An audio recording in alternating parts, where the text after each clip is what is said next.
valuable time. We're going to get things underway. We're going to start off with a welcome message from WCMA Executive Director John Umhafer. John? Hello, everybody. I want to thank you for joining us. I want to welcome you to this series of practical webinars we're doing for members. And I want to thank our expert presenters for joining us today. I also want to thank Rebecca Sweeney and Sarah Schmidt on my staff for organizing and executing this seminar, this webinar. And finally, I want to know ideas from you folks about further webinars we could present in this very practical and actionable way. We would like to learn about topics that would interest you, and we'd love to present them to you. So let us know. Then I'll turn it back over to Rebecca to get this started. Okay, wonderful. I'm going to share my screen here for a moment so that we can go through a few things together, but then I do want you to meet our presenters as well. So we'll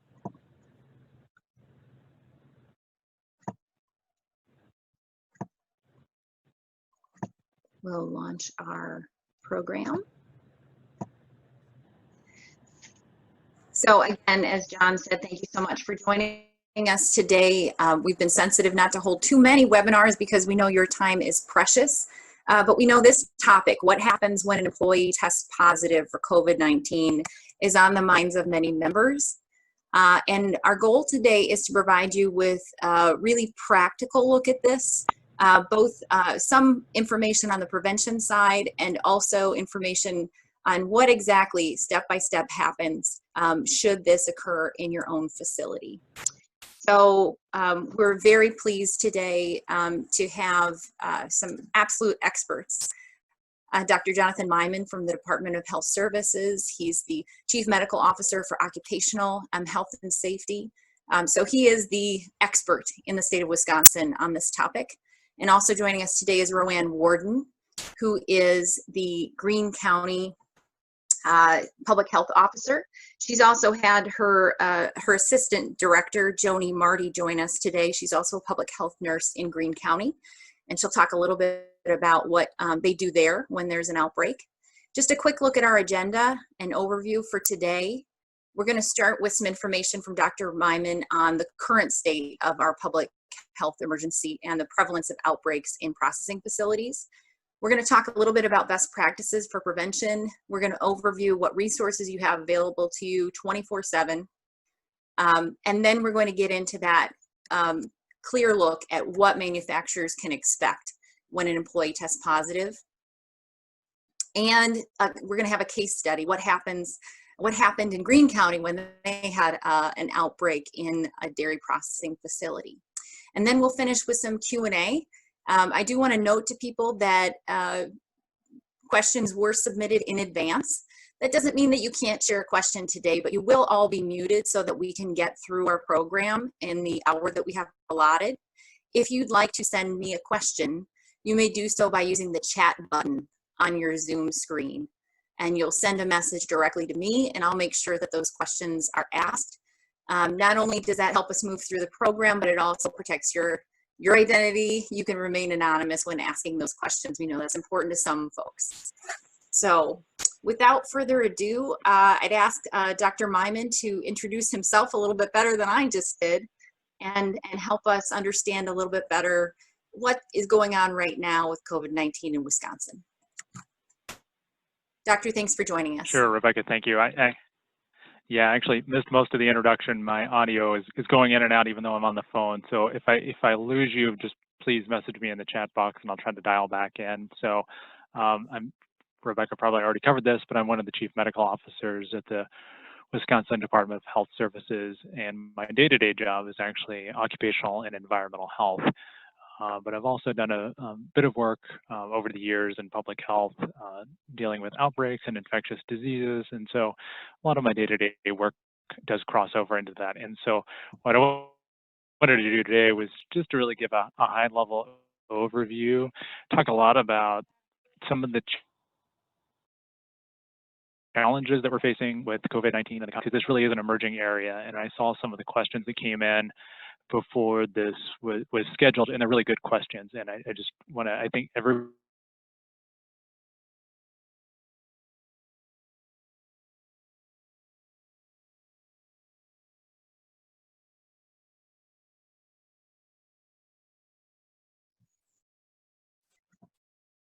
Dr. Myman, we're having trouble hearing you right now.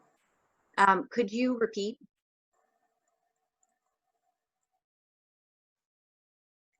Dr. Myman's in the Emergency Operations Center right now. Everybody's asking the right questions, and while we don't challenges with audio, we did do a sound check, but Dr. Myman, we lost you a little after your introduction, talking about your role there for the state of Wisconsin.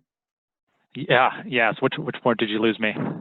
Right after your introduction. Oh, you did. Okay, I'm dialed in on the. Sir. Yes, right after my introduction. Okay, I'm dialed in on the phone. I may need to dial back in again. So if you lose me again, just let me know. Can you hear me now? That's what we'll do, and we'll put Roanne and Joni on standby in case we need to shuffle our agenda a little bit. But go ahead, sir. Okay, all right. I'm not quite sure where I cut out, so I'll just kind of summarize and say that we're all trying to work through these important issues related to COVID-19 and occupational health. And I just want to talk through some of those concerns today and kind of where we're at currently in our thinking. So I thought it would be helpful to start with kind of this initial slide. It's a little bit of a busy slide, but I think it's helpful to give a background on where we are here in Wisconsin, as well as where we are broadly. So I think if people have been following the news, kind of well aware that this started, all the way back in late 2019 in Wuhan, China. They had an outbreak of kind of an unexplained pneumonia that was found to be caused by what was found to be a novel coronavirus. So coronavirus is a very common type of virus that can cause respiratory illness. A number of them, four main types, kind of circulate all the time in the human population, mainly during winter, and they generally cause the common cold. But there have been some coronaviruses. I think most people have heard of SARS. They may have also heard of MERS, which caused an outbreak mainly in the Middle East. And those are examples of newer coronaviruses that, instead of causing something like the common cold, cause more severe illness, severe pneumonia in many cases. So once this started in China in late 2019, despite efforts to get it in control there, it has gradually seeded around the globe and is now here in Wisconsin. So our first case in Wisconsin actually happened in early February. We had one case. It was quickly identified and actually contained, and it really bought us a lot of time. Kind of everything worked as we would expect it to in that instance.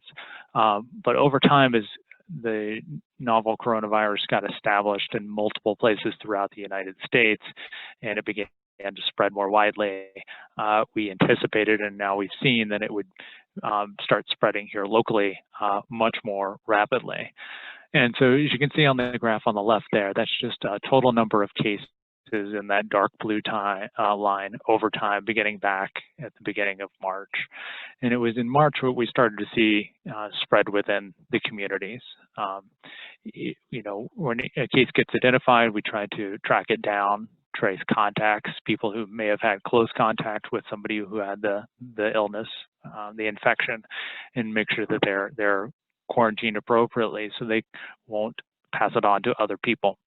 But once there's enough of enough spread in communities, then it kind of becomes self-sustaining at that point. And at that point, it can be challenging to try to stamp out all the fires. And so what we've seen over the last weeks and months is really increasing levels of transmission. And although we were doing relatively well early on in March, you can see on the chart on the right there, they're just daily numbers of cases reported over the past 2 weeks. And this data is publicly available. There's a website link at the bottom if you want to see it. And you can see we've averaged somewhere around 350 to 400 cases per day over the last week. So we're really at probably the highest level of transmission we've had in this outbreak. So it is transmitting fairly widely here in Wisconsin. We're not able to necessarily track and trace all of these cases.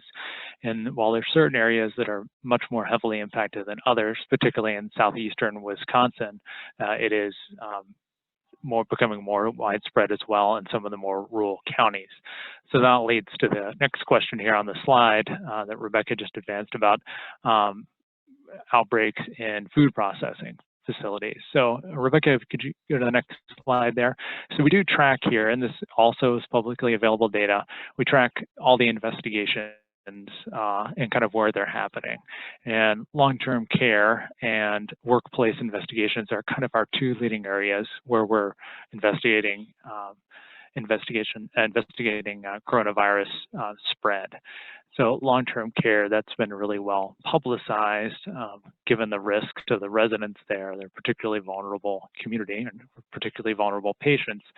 But as folks have seen, particularly with the meatpacking industry, there are also certain workplaces where there are high numbers of people in very close contact, where spread can also occur. And so we've had a number of investigations that are being done by local public health departments in coordination with the state across the state here in Wisconsin. So I really want to just kind of distill this down to, really what is the risk in occupational settings. And it really comes down to that last bullet there, which is a combination of proximity, how close are you to somebody else, and how long are you around somebody else. So very close contact for prolonged periods of time in a very high density setting is really what can drive transmission. And that picture that I've put in the slide over on the right side is just a floor layout actually from an investigation that was done in South Korea. This was a call center, and you can see all the blue markers there are confirmed cases. Now that's just one floor, but you can see all the spread happened on really just one side of one floor despite a lot of shared spaces. And I think this just illustrates that when you have a lot of people together for a long period of time, it really can spread quite locally and quite quickly. So this is really our concern in occupational settings, is that particularly indoor environments, shoulder to shoulder, prolonged periods of time. And I think this is the really unique challenge that businesses are facing all over the United States. So if you can go on to the next slide, Rebecca. So there are some best practices, and these are emerging. And I think Rebecca had a slide for this at the end, but I want to talk through a little bit of it now. So the Wisconsin Economic Development, WEDC, reached out to us several weeks ago and asked the Department of Health Services if we could help collate some of the best practices. And so we worked closely with WEDC to help pull those together. And what you see there on the right is kind of our general guidance for all businesses. And there's a link there on the slides that you got that I think that does a really nice job distilling everything that's out there. These are going to be updated over time, but I think it walks through all the main things that you need to be doing as an employer, or that we hope you do, to really help reduce that risk as low as possible. And at the end of that document, it does get at some of these frequently asked questions that we've gotten from employers. And I think as far as general best practices, one thing that we emphasize over and over are, kind of going back one slide there, Rebecca, sorry, is really if you have an occupational health provider, reach out to them. Specifically, some of these bigger companies, and I imagine it's a mix of people on this call. If you do have an occupational health provider, they are, from talking to a number of them throughout the state, are becoming more familiar with this and can really provide a lot of assistance on what to do. The other key person you want to get in touch with, of course, is your local health department. They're going to be the lead if you do have several cases in your workplace. So they're going to help you walk through, hopefully step by step, what you need to do in terms of investigating, getting it under control as quickly as possible so you can protect your workers and get back to business as usual. So moving on to the next slide, Rebecca.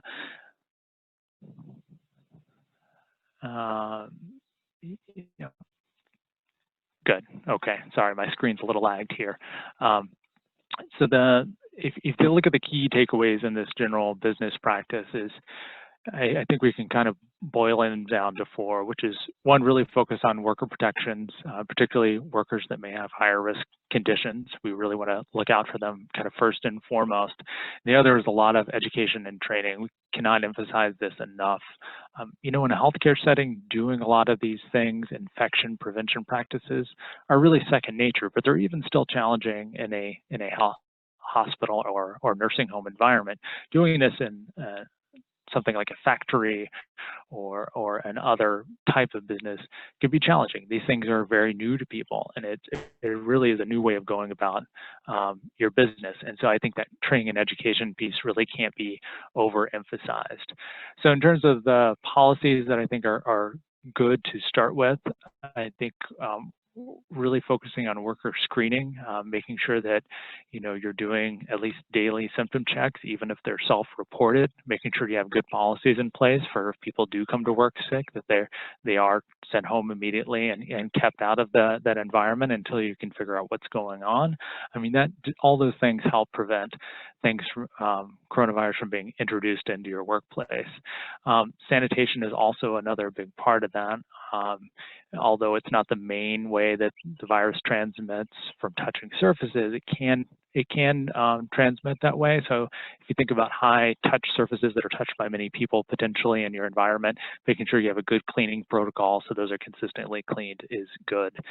And then the last kind of two pieces are the, you know, kind of the distancing and then the face covering.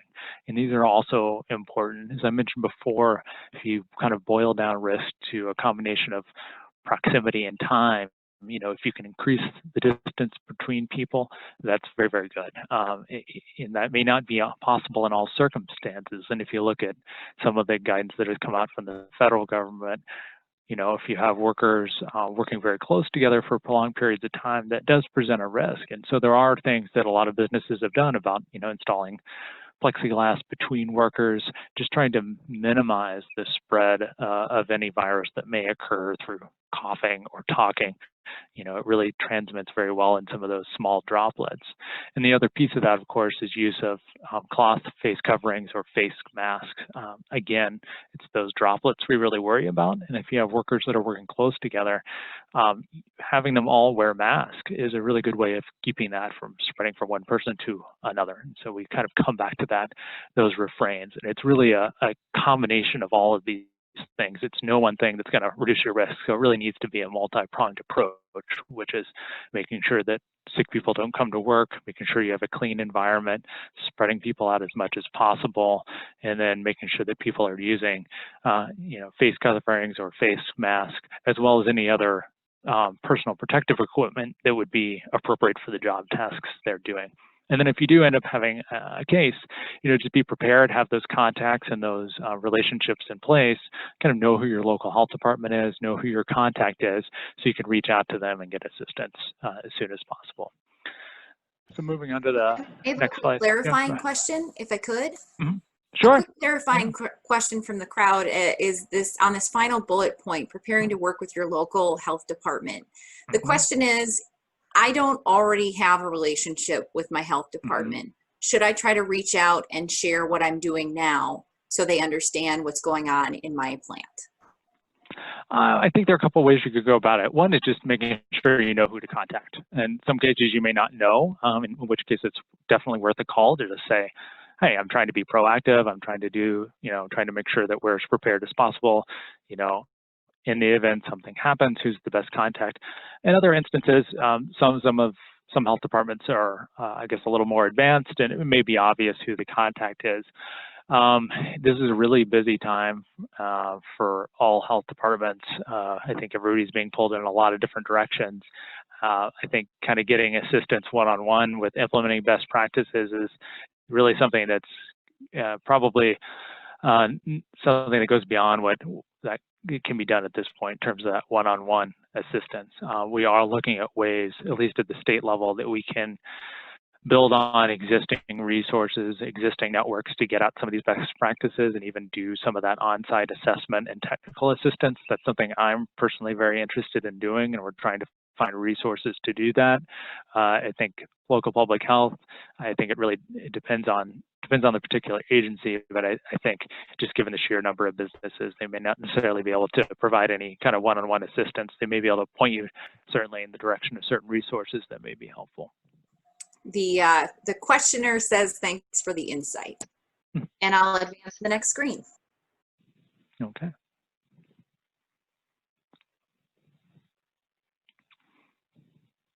Okay, so this is the last slide here. So of all the WEDC guidance, there's kind of the general guidance, which I just referenced on the previous two slides, but then there are also sector-specific guidance. And so you'll see things for hair salons, you'll see things for restaurants. The basic principles are really the same throughout no matter which business you're in. They all come down to those those key points that I reiterated. How they get applied, though, is going to vary a lot depending on the particular work environment. And that's why there's different sector-specific guidance. I think the one, I will admit I don't have a huge knowledge of cheese making, and I'm hoping to learn more about that today, hopefully in the Q&A, to just hear about, kind of what is the typical work environment like. I'm sure it varies a lot depending on the size of the operation.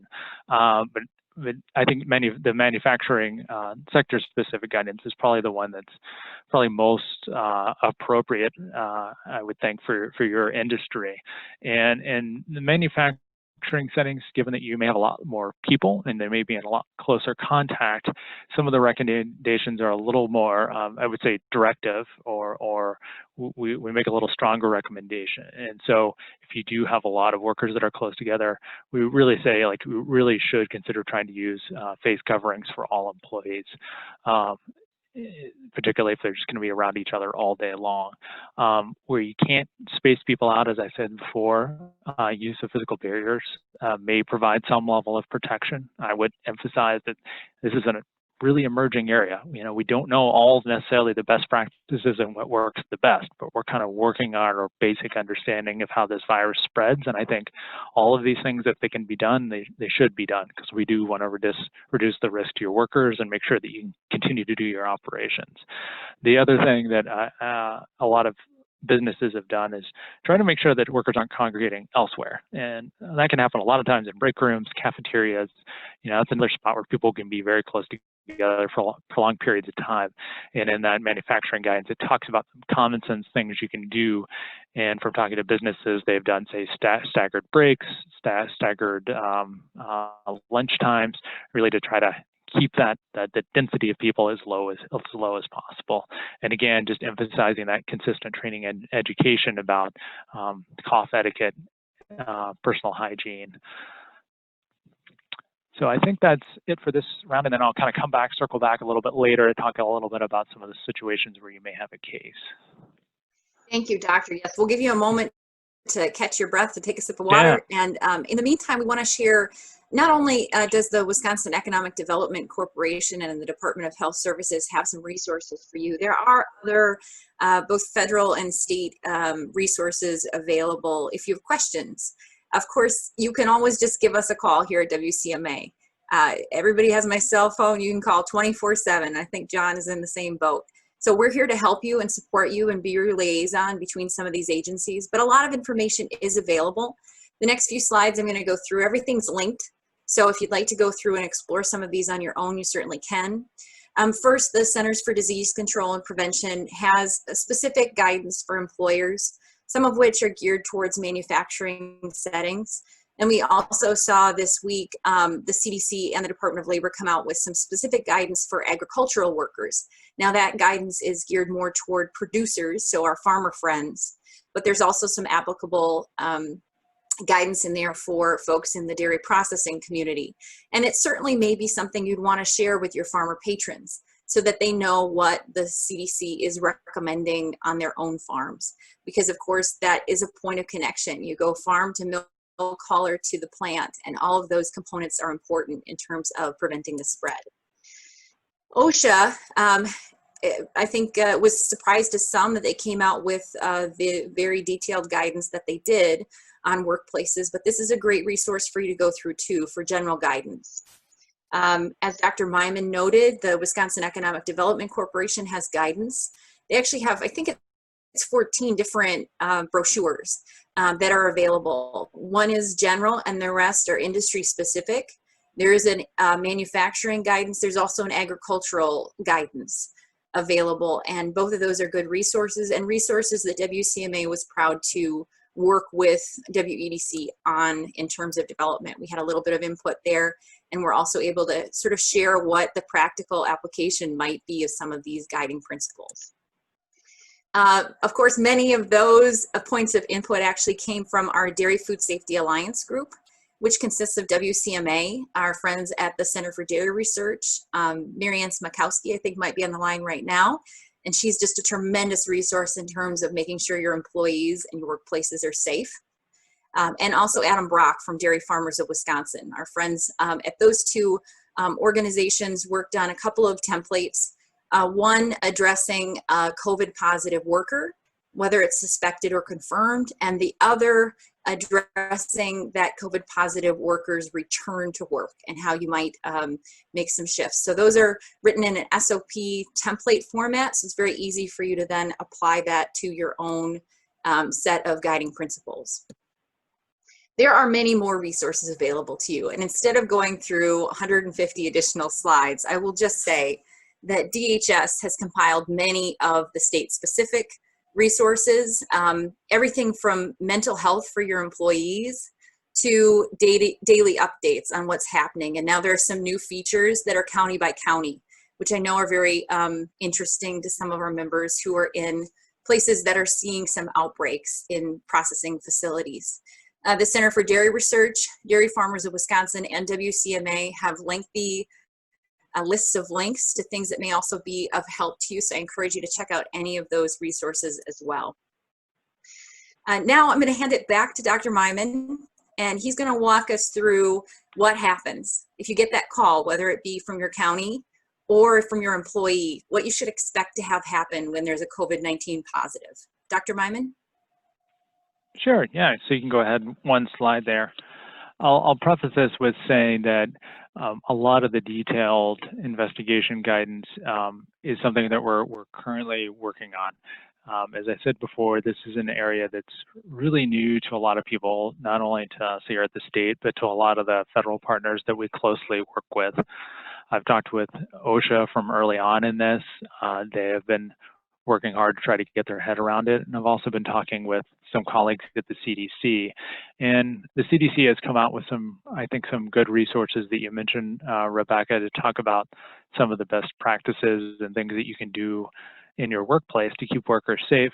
But the issue of how to exactly go about doing and working with public health and an investigation when an employee tests positive, we've got some initial thoughts and some initial things kind of drafted out and sketched.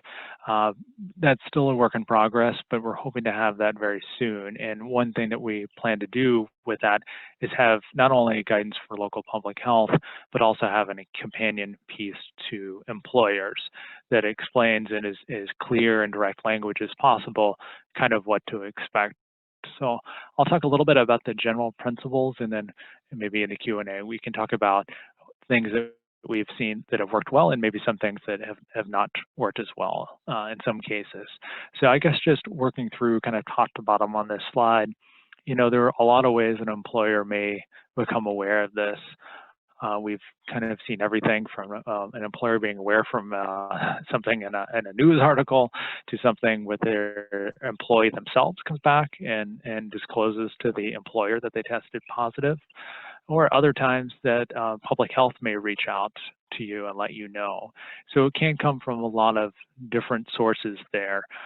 Employees oftentimes will disclose this themselves, but just know that this could come from a lot of different sources. And I think it's just kind of important to keep in mind, and I'm sure you're all aware of this as business owners and people who run businesses, you know, we try to maintain the confidentiality, and that's certainly always a concern. It's something we try to maintain at all times. But you know, in working with public health, that's a pretty open line of communication, so they're a good point of contact for that. You know, once that notification happens or you become aware, you know, there are a few kind of key steps, and hopefully our representative from local public health can speak to some of these later.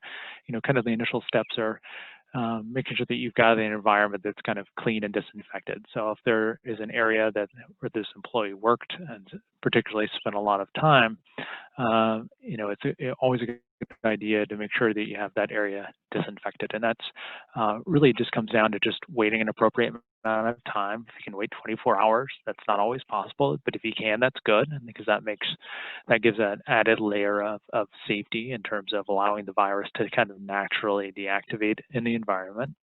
And then it's just a matter of cleaning and then just using EPA registered disinfectants, and that's hyperlinked there in that slide.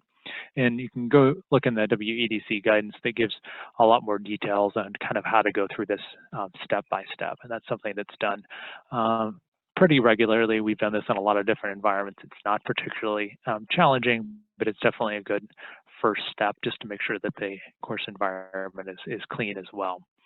Kind of after that, either the local public health agency may reach out to you. On the other hand, you may reach out to them. If the call comes in from local public health, they may disclose that you've had an employee, they're kind of out for a medical condition, and the contact tracing is warranted or required.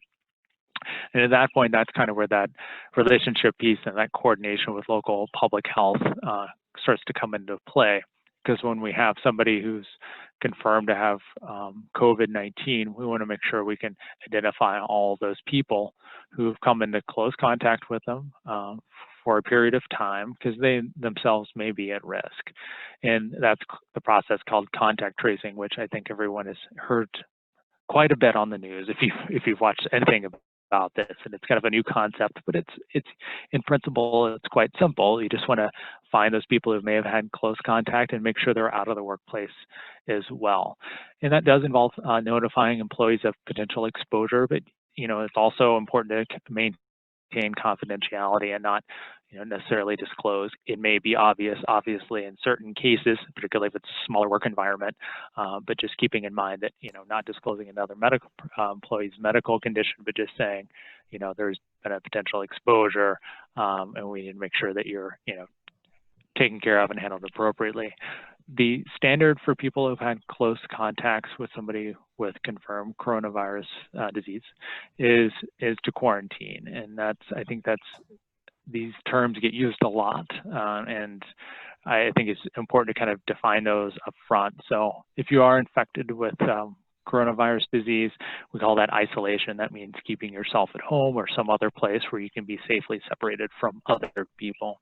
If you've been exposed but you're not having any symptoms, that's where we talk about quarantine. And again, that's keeping yourself away from other people, because after exposure, you may already be infected, but you won't necessarily know it until the point where you develop symptoms. And so by keeping not only the infected worker, but anybody they've had close contact with out of the work environment, that really can help stop transmission quickly. And that's really what we're trying to do.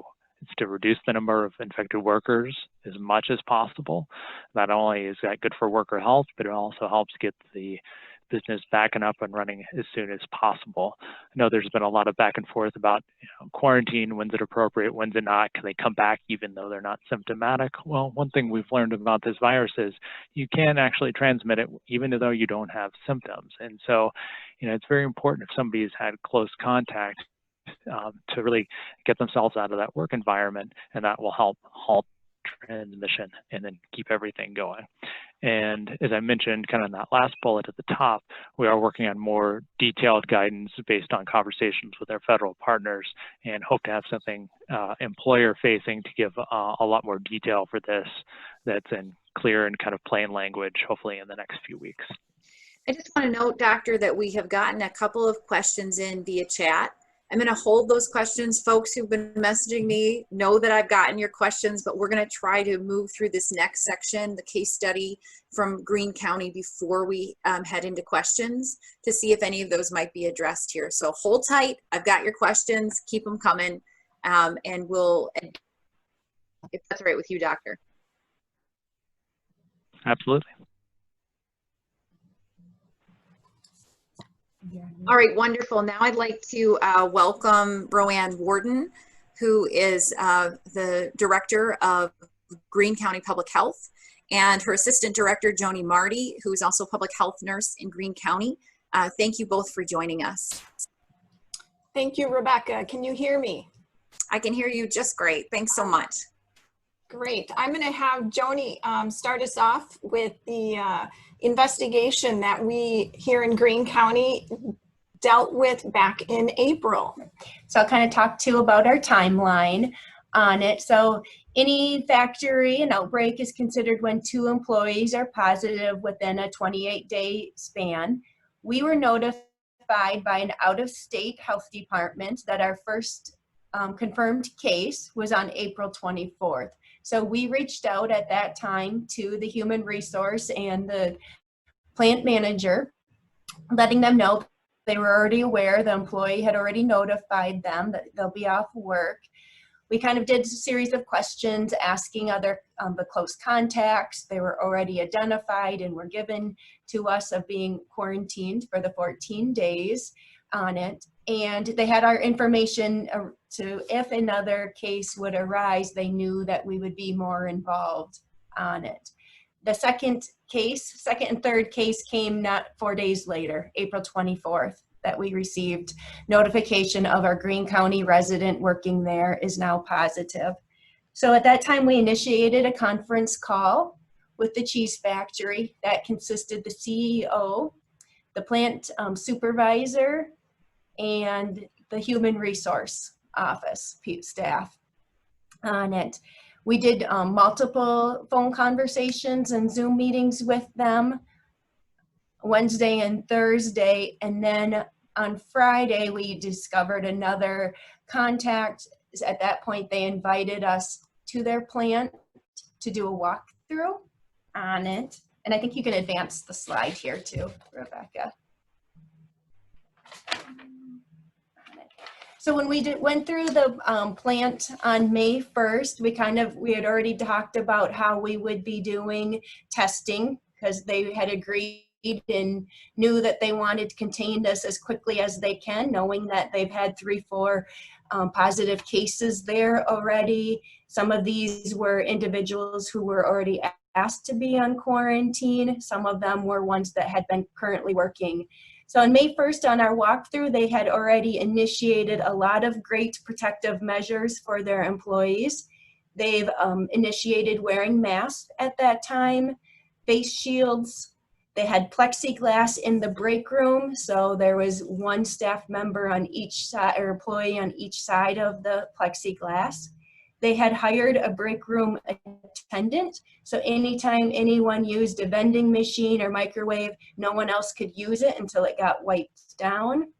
And they also had hired 2 individuals to do temperatures checks on all the employees and screening questions as they came in. So May 1st, they did a lot of great things. There was only a couple things that we would have suggested.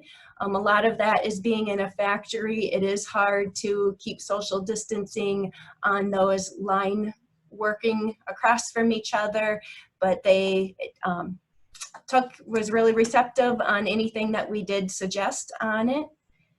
May 1st was on a Friday, so Monday was when our testing supplies came, and we at that time received the line list from the employee roster from them, that we were able to start filling out all of the lab requisition sheets, and was in the facility on Tuesday, May 5th, to start doing testing already at 7 a.m.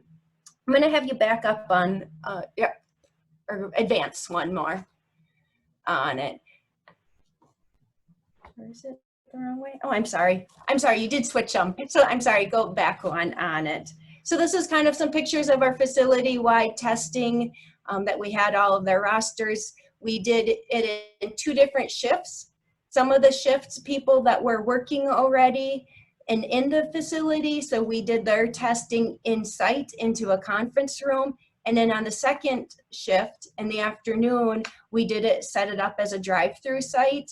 So those individuals who were already in quarantine, there's a lot of employees who didn't feel like it was safe for them to work back in March due to the COVID, because they might have other chronic medical conditions. They had young children that they had to help educate since the schools were closed. So those people, instead of having them go in the facility, we did a drive-through. And that's the picture of our drive-through testing. We have a local healthcare provider that helped initiate and helped doing a lot of the testing for us. So you can advance to the next slide. And this is kind of our insight testing that we did in the conference room on it. The day of testing, that Tuesday, we had already had 9 employees who had been tested and that were positive on it. Our testing on May 5th, we got the results back on Friday, May 9th on it, and we discovered at that point, we initiated additional 20 positive cases from them. And we ended up testing 167 tests. So we had 147 of them were negative, 20 were positive. And of those, we were able to identify quickly all of their close contacts that we did daily monitoring of symptoms with them. The cheese plant had thoughtfully said on the day of test results coming back, we knew that it would be coming on a Friday.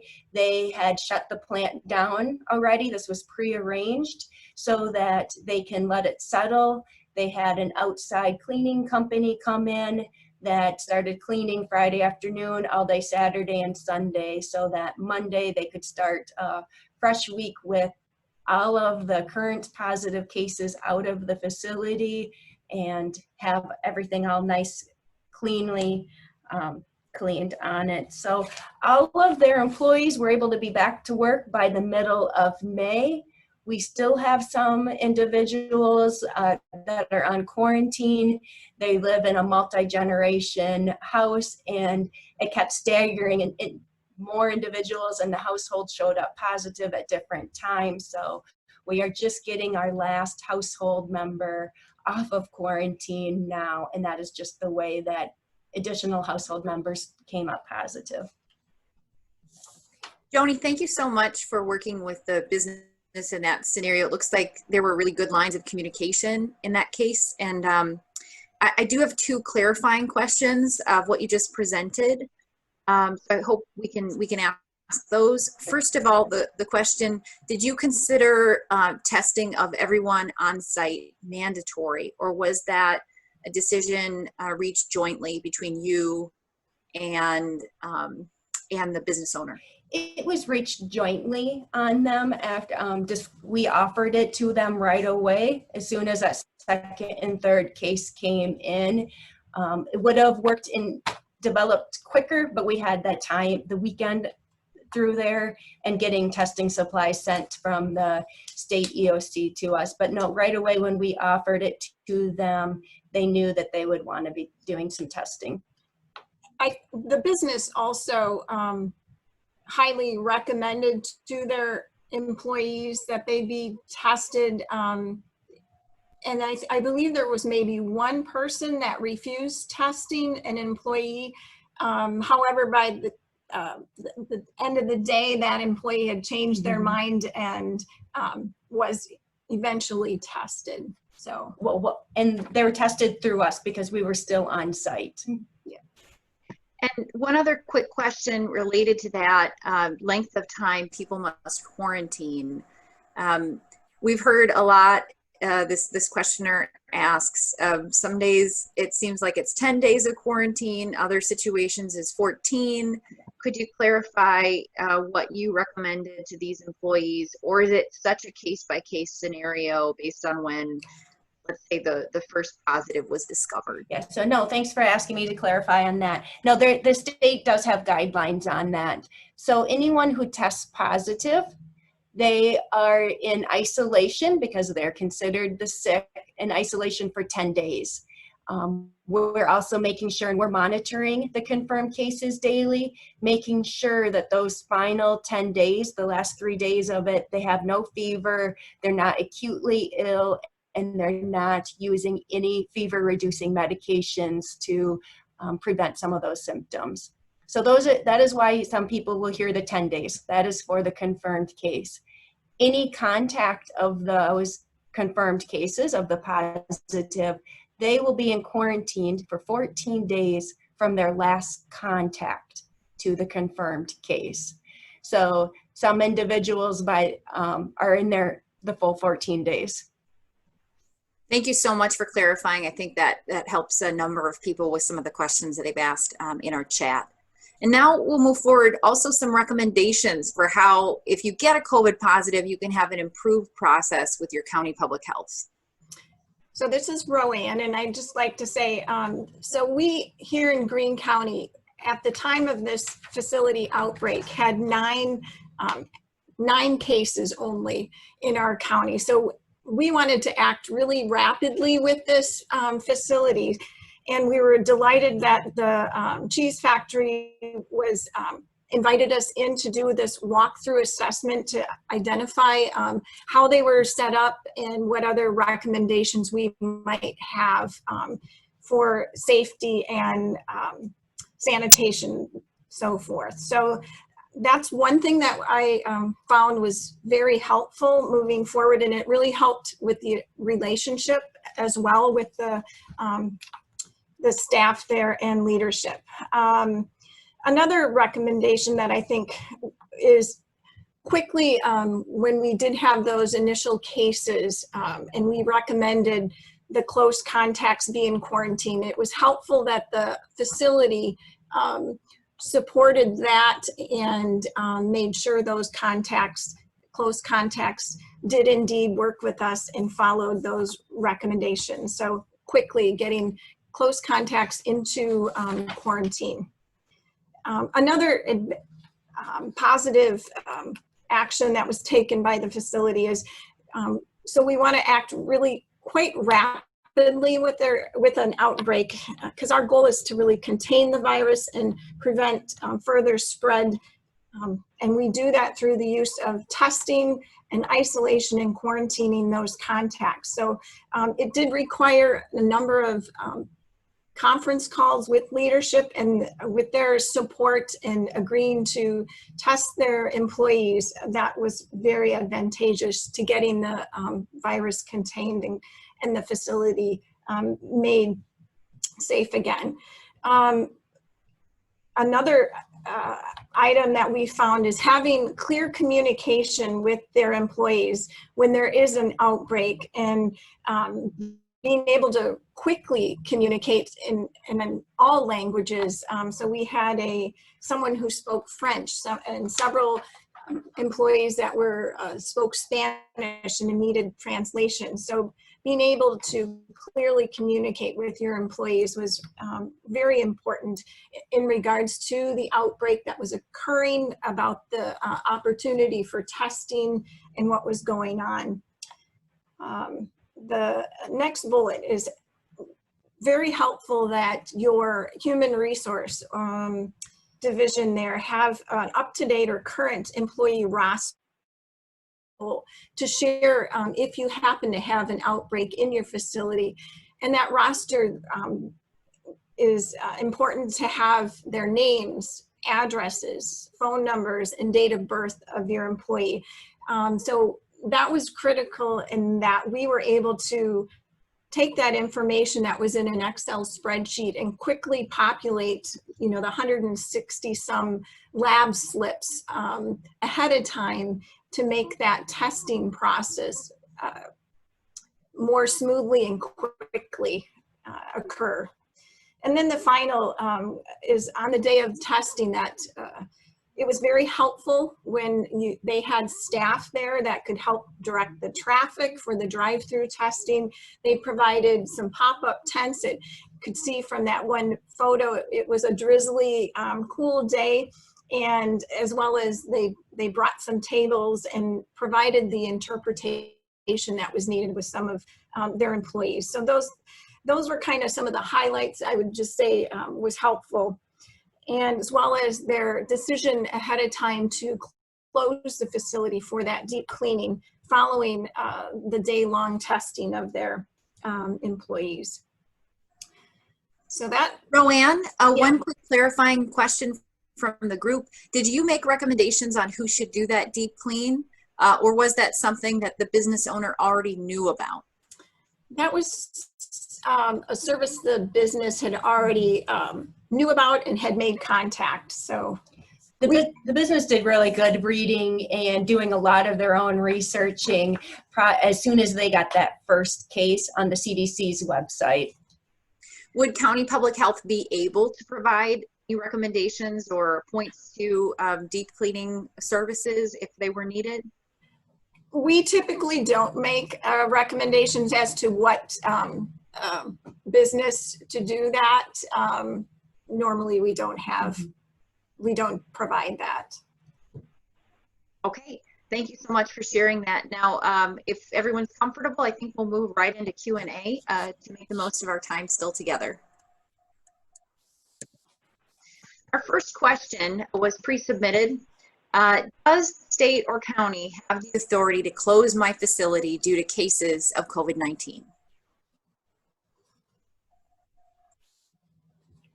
Well, this is Roanne from Public Health, and I can speak from the county perspective. So as a local health official, we are granted some pretty, what do I want to say? High-level authority in order to contain and respond to a communicable disease outbreak. So there is a state statute that allows for a local health officer to do that. However, in reality, that's a decision most likely that's made both by the business owner with local health departments. So I've not done that, but I do believe I have that authority. And I'll let Dr. Myman speak. Dr. Myman, I know you were trying to chime in here too.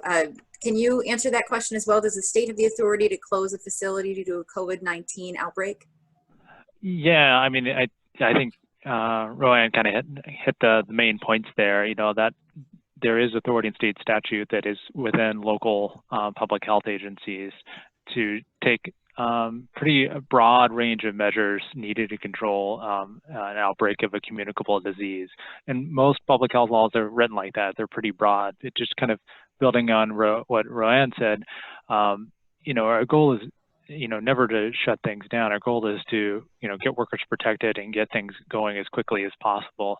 In the occasions which there was one that I was consulted on, you know, it was a joint decision to shut things down very temporarily, get the place kind of decontaminated, get it sanitized, do that contact tracing, and that really allowed for a little bit of breathing room to really assess the situation, and in turn it allowed the business to get back up and going much more quickly. So not necessary, certainly in all cases, particularly smaller, more simpler cases, but in, you know, certainly a larger facility, that may be kind of a joint decision just as a matter of expediency and as a way to quickly get a handle on the situation. Sometimes it can be helpful. Thank you. Our next question, what should I do if my county public health department does not contact me, but I learn an employee has tested positive? This is Joni with Greene County.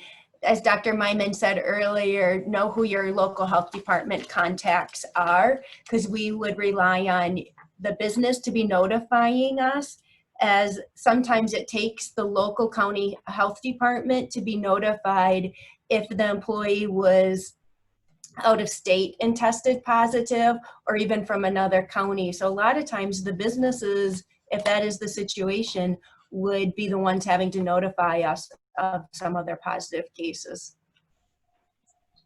Okay, so the short answer is call the county public health for some advice. Yes. Great. It seems like some cases are reported in the news and others aren't. When would a county or state official announce COVID-19 positives in a food processing plant? Well, I can start at least. So let's back up. Had this happen, say, a very large outbreak, North Dakota is actually a good example. You know, sometimes things are high visibility and things go to the media, and it has nothing to do with what the public health is doing. It just kind of comes out. At that point, if, you know, public health is asks, you know, we're public agencies just like local public health. You know, if you know, given open records laws, if we were, say, asked about something, then, you know, we would, you know, have to do that. Proactive announcement is at least something that we don't, you know, typically ever consider. We try to work collaboratively with the business, and as Joanne's done, to try to get the situation under control as quickly as possible and get things back to normal. You know, it's not an issue of going out there proactively and naming it. It's really about cooperative relationship when we're working really closely with the business because everybody's interests, I think, are very much aligned. So it's not something you would proactively put out there. It's a situation where it'd be more likely that you'd be contacted by a reporter or an outside source because they had heard that something was happening in a plant, and you would have to respond. Yeah, I mean, oftentimes if you see at least DHS or a local public health department making a kind of a brief statement or something, it's well out in the media and circulating by that point. So it's not necessarily adding anything new. It's simply acknowledging something that everybody already is aware of, and that's really been in situations where it's been really very, very large facilities, typically in very urban areas. Thank you. Another question, what records should I keep to help with contact tracing if needs arise? I know we heard from Greene County earlier that you need to have a good employee roster with addresses and phone numbers and other pieces of contact. Is there any other record they should keep on hand, an employer should keep on hand to help with contact tracing? One thing that was helpful for our business on it, they had on a record what line each individual worked on and kind of in which area, so that if someone was positive on that line, they knew additional close contacts. So that was helpful. And then we've had a different business that to give us close contacts for that contact tracing, they watched their video monitoring surveillance system to see the confirmed case, who he had contact with of other employees for that 15-minute time frame and within 6 feet. So that was also helpful. That's great. We have heard that in other scenarios too, that video can be helpful in contact tracing. I'm going to continue to move on because we continue to get questions, and I know that we have a limited amount of time together. Are there any recommendations you have if an employee's spouse, roommate, or significant other works in a facility with a positive case? Will we find out? Should we request they be tested or tell them not to come into work? So no, we would not. We only need to quarantine the person who had direct contact with another positive. So it's just a spouse. We would not. That's like twice removed. So, but it is good to have everyone self-monitor for symptoms and to report if they became symptomatic. But we would not recommend they exclude them from work if they didn't meet the close contact definition. Yeah, I think the way that I find that people helps them understand is, contacts of contacts are not something that people need to be excluded for. So you don't need to be thinking about twice removed. That's great and reassuring for some folks who, particularly in small communities, is everybody on lockdown now? So thank you for that clarification. That's really helpful. If I were to have several employees test positive for COVID-19, could I request testing throughout my plant? Yes, you certainly could request from your local health department. It's in the community's best interest to get a outbreak contained, and the best way we know how to do that is through testing, isolating those who are positive, and quarantining any of their close contacts. So yes, we would recommend that, working with your local health department. Great, that's good to know. A couple of other questions here. One, and this is off our PowerPoint now, this is just what's been coming in. So if there isn't an answer for this right now, we can also circle back on it. But to put you guys on the spot for just a minute, what would you recommend if an employee who wears glasses and has their face covering or mask, what would you recommend in that scenario where the face mask is causing those glasses to fog up and it's becoming a nuisance and difficult for them to do their job? Are there any recommendations there? Any ideas? Yeah, not an uncommon problem, particularly in healthcare. I thankfully wear contacts, so I don't have to deal with that, but certainly if you're wearing a face shield, that can happen too. I think for the glasses, there's kind of two things you can do that generally seem to work. One is, like, most people wash their glasses with like soap and water. That can actually make fogging worse. Sometimes just a simple anti-fog solution can help. The other thing is, because the air kind of goes upward toward the glasses, if you can get a little tighter fit around the bridge of your nose, easier for some people than others, that'll just help reduce the fogging. Those are kind of the two main ways of doing it. Great. How do you decide when to quarantine a group versus test a group? Could we just have a team tested for COVID-19 and allow them to come back to work? This is Joni with Greene County. We would still recommend quarantining those close contacts because the day that you test is just a snapshot in time that they could be negative on that day. They still can develop symptoms anywhere from 2 to 14 days after exposure. So here in Greene County, we would still recommend those close contacts to be quarantined regardless of test results. So you could have Yeah, and negative and still test positive later. Correct. Yeah, I think that's a common point of misunderstanding with what does a negative test actually mean? What it means is we're not able to detect the virus in your body at that point in time. Now that's either because you were never infected, or it could mean actually you were, you just haven't gotten to a point where you're going to test positive. And so that kind of, as Joni said, that kind of emphasizes the importance of quarantine, because a negative test alone doesn't give us the full picture or provide all the level of assurance that we need to stop this from spreading onward to other people. Okay, so we do have kind of a similar question, another clarifying point on this, and I think I know the answer, but let's hear it from you. So if a person in a plant tests positive, and they and all of their teammates are wearing face coverings, can we send those people wearing face coverings in for testing and allow them to return to work before test results return? What I'm hearing is on a small team, you would still recommend quarantine. That's right. I think this might be getting a little mixed together with healthcare settings. So in healthcare settings, people are wearing truly personal protective equipment. They're not just wearing a covering to keep themselves from spreading it to others. They're actually wearing the appropriate type of equipment such that they can work with somebody who's infected safely. In a non-healthcare environment, people are generally wearing cloth face coverings. That's really a way of protecting other people from yourself. And so, just because somebody was wearing a face mask doesn't mean necessarily they weren't exposed. And so the recommendation would be the same. I mean, the cloth face covering is really to just prevent those droplets from spreading from one person to another, but they're not necessarily an assurance at all that exposure didn't occur. All right, 2 more just quick questions. 1, do you have any recommendations on what to do if employees want to vacation or travel? And this is personal and not business related travel.